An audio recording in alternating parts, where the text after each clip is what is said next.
पीपरक पात आकाशहि डोलाए, शीतल बहाए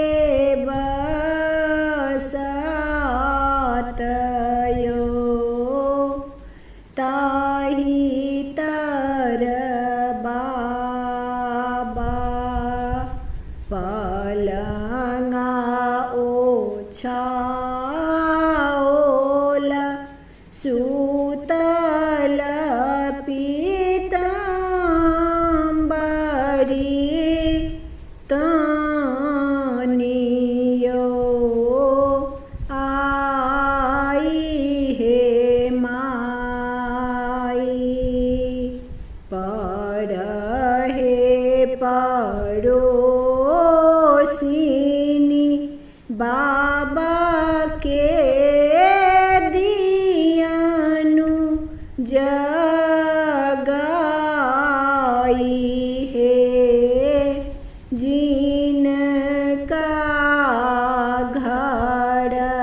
बाबा कन्याकुमारी,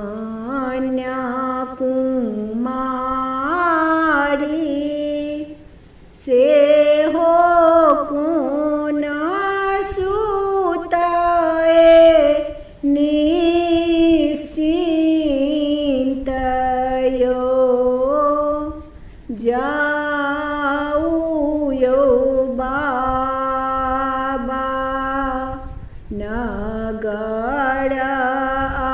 अयोध्या, राजा दशरथ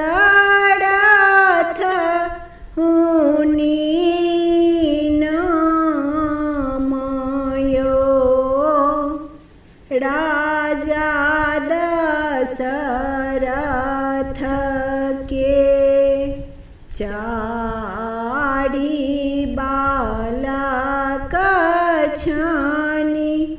एक श्यामल तीन गोरयो, कारी देखी जूनि भरमा